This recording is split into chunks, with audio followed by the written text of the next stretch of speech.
बच्चों, कल हमने आपके पास जो टॉपिक छोड़ा था वो कल की क्लास में छोड़े थे। पिछले वीडियो में जो हमने क्लास छोड़ी थी वो समांतर माध्य, दो राशियों के बीच समांतर माध्य कैसे निकाला जाता है या दो राशियों का समांतर माध्य कैसे निकाला जाता है उस पर डिस्कशन करके छोड़ा था।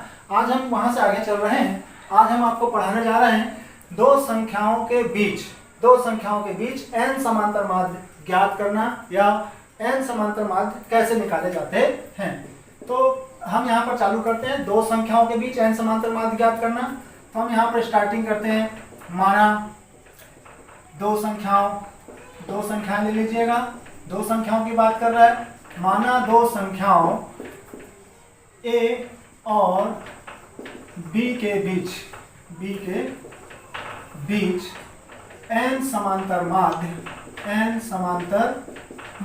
अपन जानते हैं कि समांतर माध्य को कैपिटल ऐसे दर्शाते हैं।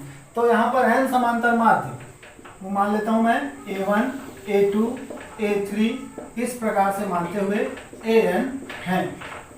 तब कैसा हो जाएगा? तब कुछ इस प्रकार से हो जाएगा a1, a2, a3 ऐसा करते हुए an और यहाँ पर क्या आ जाएगा? b। दो संख्याओं के बीच n समांतर माध्य a1, a2, a3, an है। अब यहाँ पर हम कुल पदों की संख्या को गिनते हैं जो कि एक समांतर श्रेणी होगी, जो कि एक क्या है? समांतर श्रेणी है।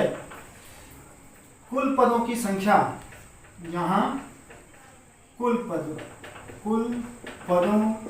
की संख्या, यहाँ कुल पदों की संख्या। तो हम यहाँ पर देख रहे हैं a1, a2, a3 करते हुए an। तो टोटल पदों की संख्या तो n यहाँ तक हो गई है। यहाँ से यहाँ तक कितने पद हैं? n। और n के आगे दो पद हैं, एक और एक दो। तो ये हो गया n+1 और ये हो गया n+2। तो कुल पदों की संख्या हो गई n+2। Total number of terms in here is n+2 this arithmetical progression, जो कि एक अरिथमेटिकल प्रोग्रेशन है। ठीक है, तो इस अरिथमेटिकल प्रोग्रेशन में टोटल n+2 पद होंगे। अगर यहाँ पर n+2 पद हैं तो यहाँ पर हमारे पास आ जाएगा इस श्रेणी का प्रथम पद t1 बराबर a। अंतिम पद tn+2 वहां पर। अंतिम पद ये क्या दिख रहा है यहाँ पर? b। तब हम यहाँ पर चालू करते हैं और सूत्र लगाना चालू करते हैं। यहाँ पर तो हम लिखते हैं श्रेणी का अंतिम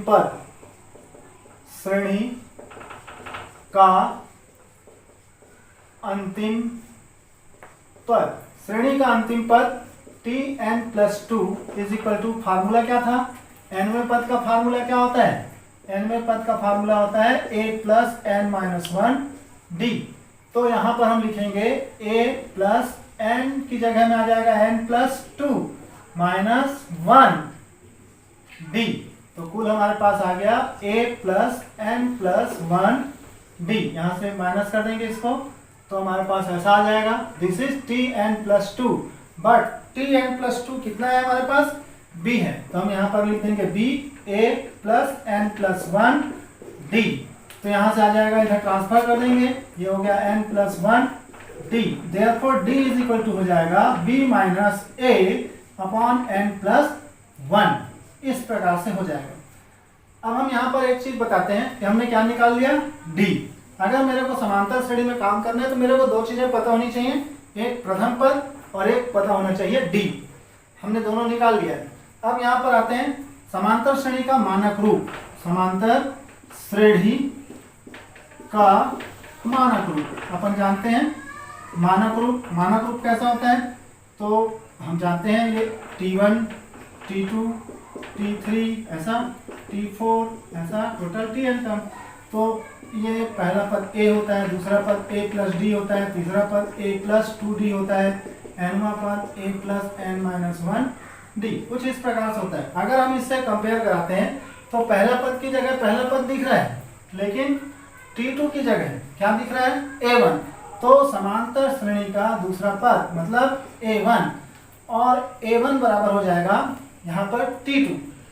तो श्रेणी का दूसरा पद a प्लस 2 माइनस 1 d, मतलब क्या हो जाएगा a plus d। This is a1, this is a1, this is क्या हो जाएगा हमारे पास a1।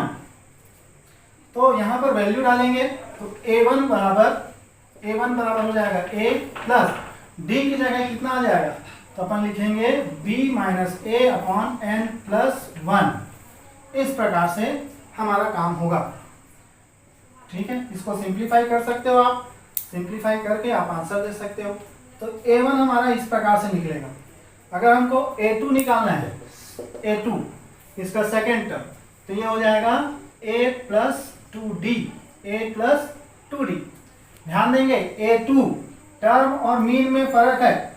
t2 बराबर a1, a2 बराबर क्या होगा t3, a2 बराबर क्या होगा t3। तो a2 बराबर हो जाएगा a प्लस 2, यहाँ पर आ जाएगा b minus a upon n plus 1। इस प्रकार से हम सभी को निकाल सकते हैं, nवां माध्य भी निकाल सकते हैं। तो क्या हो जाएगा a प्लस एन डी। तो यहाँ पर a plus n into d minus a upon n plus 1, इसको बोलते हैं an। ये एक प्रकार से फार्मूला है, हमको याद रखना चाहिए। कैसे फाइंड आउट किया जाता है उसका तरीका भी आपको मालूम होना चाहिए। इस प्रकार का प्रोसेस है। ठीक बच्चों, अब मैं आपके पास यहाँ पर एक प्रमेय बता रहा हूँ जो समांतर माध्य पर आधारित है, दो राशियों के बीच का समांतर माध्य। प्रमेय कुछ इस प्रकार है, बहुत इंपॉर्टेंट प्रमेय है।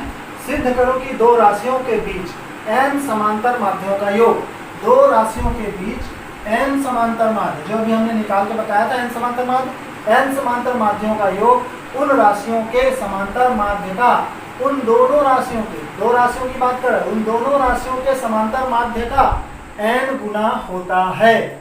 फिर से एक बार बोल रहा हूं, आपको क्या करना है, सिद्ध करो कि दो राशियों के बीच n समांतर माध्यों का योग उन राशियों के समांतर माध्य का n गुना होता है। तो यहाँ पर हम चालू करते हैं। मान लेते हैं अपन इसको बनाने के लिए आते हैं, मैं बोलते जा रहा हूँ, लिखने का काम आप कर लीजिएगा, मैं गणितीय पोर्शन को बता रहा हूँ आपको। ठीक है, तो दो राशियों के बीच, तो आप मान लीजिएगा, माना दो राशियां कौन कौन सी हैं, माना दो राशियां a और b है।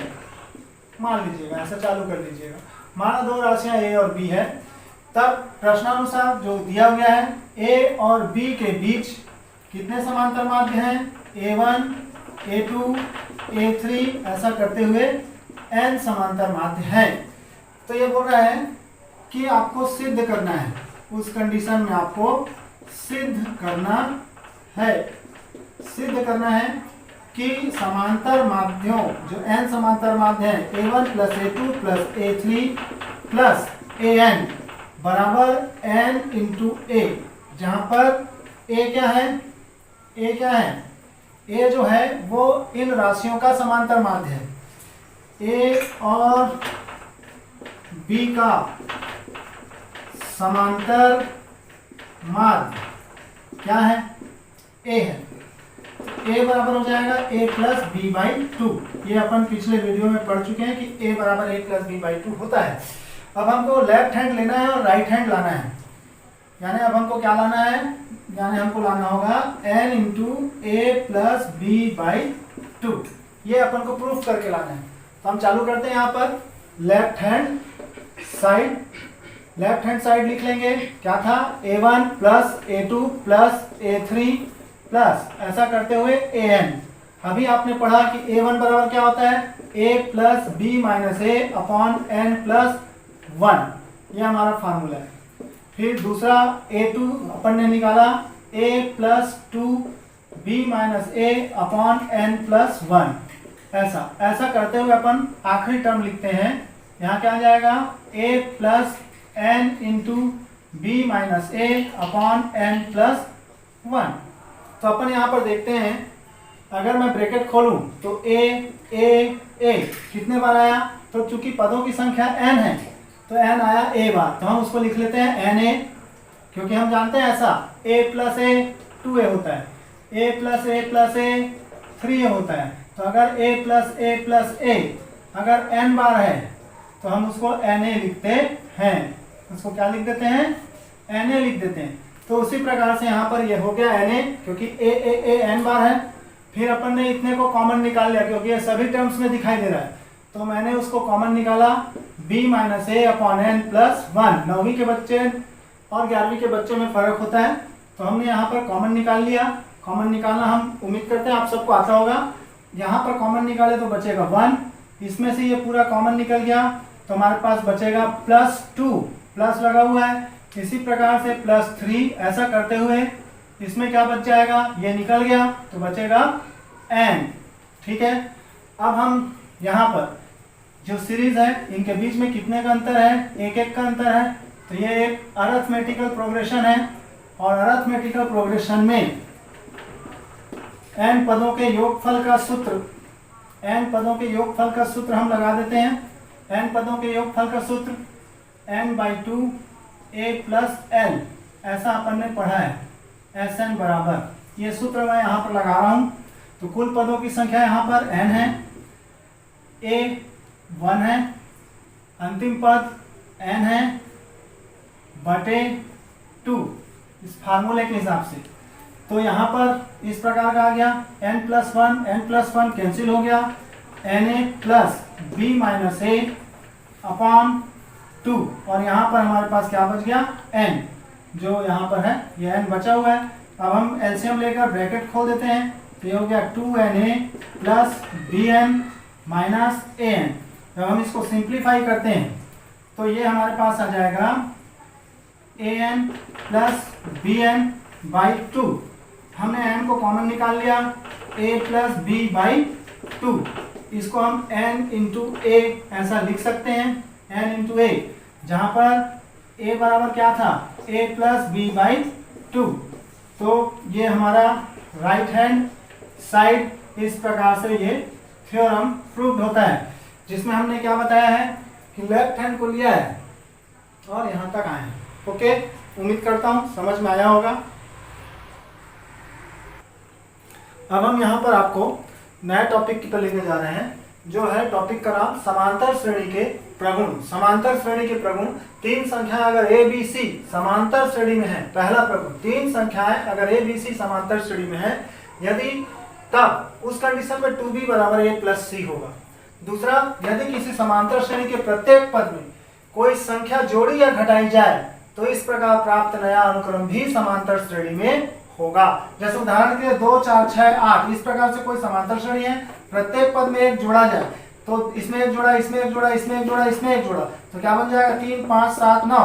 प्रत्येक पद के बीच में जो अंतर है वो 2 2 का है, अतः घटाने पर अगर हम इसमें घटा दें 1 1 तो उस कंडीशन में क्या आएगा 1 3 5। तो ये भी एक समांतर श्रेणी है, घटाने पर भी जो नई सीरीज मिलेगी वो भी एक क्या होगी, समांतर श्रेणी ही होगी। इसका प्रगुण नंबर 3, यदि किसी समांतर श्रेणी के प्रत्येक पद को किसी संख्या से गुणा या भाग किया जाए तो इस प्रकार प्राप्त नया अनुक्रम भी समांतर श्रेणी ही होती है। चौथा प्रगुण, यदि दो दी हुई समांतर श्रेणियों के संगत पदों को जोड़ा या घटाया जाए तो प्राप्त नया अनुक्रम भी समांतर श्रेणी ही होगा। उदाहरण के लिए अगर हमारे पास 2 अनुक्रम दिए गए हैं, 2 समांतर श्रेणी के अनुक्रम दिए गए हैं 1 3 5 7 इस प्रकार से, 2 4 6 8 2 समांतर श्रेणियां दी गई हैं। संगत पदों को जोड़ा जाए, पहले को पहले से, दूसरे को दूसरे से, तीसरे को तीसरे से, चौथे को चौथे से, तो हमको मिलेगा 3 7 11 15। प्रत्येक के बीच में 4 4 का अंतर है, सारांतर सेम है, अतः जो सीरीज मिलेगी या जो प्रोग्रेशन मिलेगा वह भी एक समांतर सीरीज होगी, समांतर प्रोग्रेशन होगा, समांतर श्रेणी होगी। इस प्रकार से हमारे ये प्रगुण है। इसमें सबसे महत्वपूर्ण प्रगुण ये प्रगुण नंबर 1 है, इसका बहुत ज्यादा उपयोग होता है, ध्यान रखेंगे। आप सभी से निवेदन।